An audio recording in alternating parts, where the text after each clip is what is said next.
Now we are very pleased to have Shanti Priya to share her experiences. She studied 8 years and served 2 years in one of the Swami's college and school. She didn't want to tell me because she's so humble, so what she studied and her degrees, but she is a gold medalist and was a part of a Vedam chanting and bhajan group. So over to Shanti Priya. Om Shri Sairam. Kayena vacha manasendriyerva buddhyatmana va prakrite swabhavat karomi yadyat sakalam parasmai narayana samarpayami. Swami, with utmost gratitude and humility, I surrender myself. Please make me an instrument and spread your message. Sairam, everyone, and it's indeed a great pleasure to be part of this satsang. It is only because of His divine will we are able to think of Him. And when I heard an experience where Swami himself said that we can think of Him only when He wills. So I think it is a great pleasure that is conferred on all of us and the grace of Swami, because of which we have gathered today. So in this endeavor of showing gratitude to Swami, I would like to share a few experiences where Swami was a hard task master and taught me a lesson how to show gratitude, but still I'm trying to learn it. I would love to share those experiences with you. So it was a time when I was pursuing my master's in Swami's college. A thought struck my mind. What would my life have been if I wouldn't have studied in Swami's college? So I started to jot down all the positive things that I had and all the blessings that I experienced as a student. And the list was endless. My perspective changed and I started thanking Swami for everything. From the snacks that we got till the bedtime stories or the bedtime prayers we have, everything started to seem like a blessing. So I couldn't thank Swami enough. Then I felt from within that I should pursue my education in teaching profession because I was impacted by my teachers and I thought I can impact someone's life in my lifetime. With that goal that I need to impact at least one life, I pursued another bachelor's degree.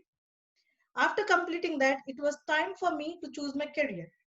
And my only goal and motto was to work somewhere in close proximity where Sai organization or somewhere in Prashanti Nilayam. And because of his grace, I had an opportunity to work in the Department of Nutrition in Super Specialty Hospital Prashanti Nilayam. I had an opportunity to fill a vacancy as a teacher in primary school Prashanti Nilayam. I also had a chance to pursue research in the department in Swami's College. I also had a chance to be a part of Vidyavahini, a recent program initiated by Swami, where Swami students would work under Central Trust, but would be allocated to work in rural India to transform school education. So it's a general tendency when something comes to us, and if we need to choose between good, better, best, if it is positive, we tend to choose best. But for me, all options appeared to be best, and I couldn't decide what I need to choose. So after a lot of thought process, I thought I should join primary school in Prashanti Nilayam because I can learn from the teachers over there. With those thoughts, I just asked Swami, can you please indicate if this is the right choice? Within few moments, I met a teacher, and this particular teacher never takes initiative to talk anything, but she met me and asked, did you apply for the course pursuing PhD? And I didn't have an answer. I just told that I will give a thought. I wasn't sure if Swami is indicating that I should pursue PhD or this. So my thoughts took a different course and I started thinking maybe I should do research. When I was thinking in these lines, I met a friend who is working in Swami's hospital, and having heard it experiences, I thought maybe I should experience the hospital culture of Swami where each and every moment we can experience his presence. Finally, as time passed by, I landed up in nothing. I joined nowhere. Time for applying everything has passed and I was jobless. Having completed a master's degree and 2 degrees in bachelor's and having an option to join everywhere, I couldn't join anywhere else. And I was trying to, argue with Swami saying that if no opportunity was given, that's all right. But you have given an opportunity, but I couldn't choose it. Is it because your grace is not there on me? Or is it because I'm not deserving? And the thoughts went on and my fight with Swami was going on and on. Maybe because it is not happening the way I wanted to happen. it happened for 8 to 9 months. I was jobless, and when I went home, it was very tough to meet people because they were asking what will you do and why you didn't join anywhere else, and they started giving tips and different ways to pursue my career. Finally, it came to a point after 9 months of this turmoil, I just left it to Swami. I said, Swami, you know what is best. I might think something else is best, but in reality, that is not good for me. So I'm just leaving this everything to you. It's up to you to choose what is best for me, and please give strength to accept whatever you choose is best for me. I started to practically, reduce my involvement in all my career options. I just said, Swami, please help me. Swami, please help me. So whenever any thought came, I was like, Swami, please take care. My thoughts are disturbing me. So after leaving this thought with Swami, I got a call from one of the persons saying that they're planning to start a Swami school in my hometown. And they had 14 acres of land and a building to start the school. It's from 10 to 15 years they were trying to start a school, but they couldn't do it. It was that year they were blessed to do it. And when they met people in Prashanti Nilayam as to how the school should work and how we can get Swami students work there, they got to know my contact and they reached me. And I think it is only because of his will that things fell in place, because I never thought I would land up in a position of being a head of a school. And it is not natural for a fresh graduate pass out to be the head of a school. So Swami will never see our ability. If we are available, he will surely grant us the best option. And the best thing about Swami is he himself teaches it and he himself tells what we should do. So I remember an incident where, as a part of Grama Seva, during our academic session, some brothers used to visit villages and distribute food to the needy. And one session, after they returned from one particular village, Swami went to the boys and asked, did you meet a particular lady? And Swami referred to some Sakama or someone, and Swami asked, did you meet her? They were not able to recognize because they met many people. And Swami, we exactly don't remember. Swami said, she gave you and she fed you with some snacks and some ragi balls. Do you remember? Then they said, yes. Then Swami said, do you know what? She's the best doctor in the world. And all were just thinking, she's just a midwife in a village. And Swami is saying she's the best doctor in the village. They were not sure why Swami is saying that.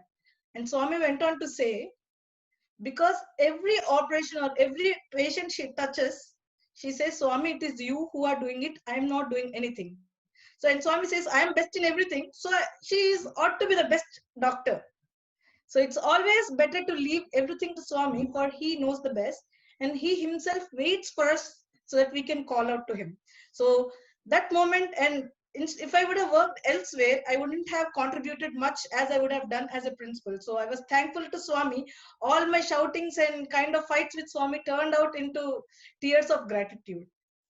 And I would like to share one more experience where Swami showed his love in a different way, where he tries to tease us and he blessed us. So it was during one of the darshan sessions. We studied in Anantapur campus and we visit Prashanti Nilayam for all the festivals. And if it is Dashara or birthday, we celebrate for 10 to 15 days in Swami's presence. It was one particular time where Swami was not looking at us, neither taking letters, not giving any gestures that he is blessing us. We are thinking that he is not blessing us, but he is blessing in different way, which is not acceptable by us. We were feeling sad. We started doing prayers. We started questioning. We started introspecting. What can we do to please Swami and have a smile on his face? So after a lot of introspection and group prayers, we started to take resolutions and we started thinking the faults we have made and we tried to refine ourselves. And Swami never likes anyone coming between him and his devotees.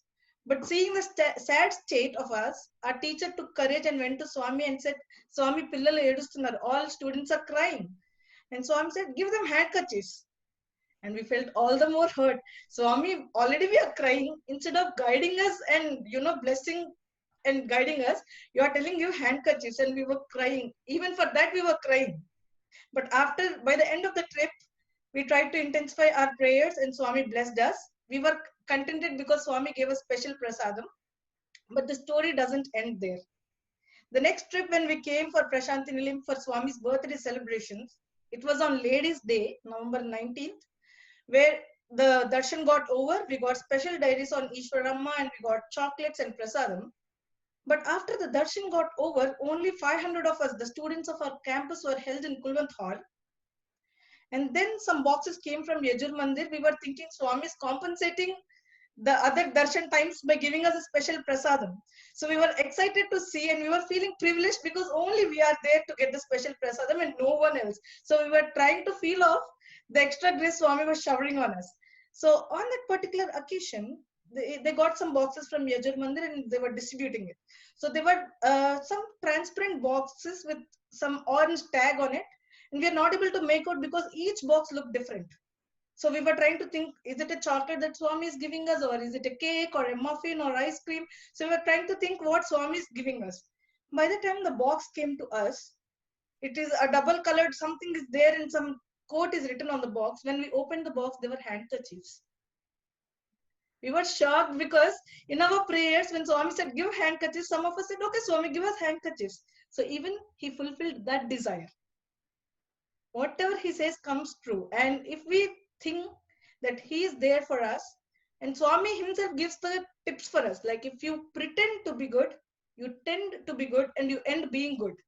And it is because of his will we are there. And I thank you, Swami, for this opportunity. And thank you, everyone. Sai Ram.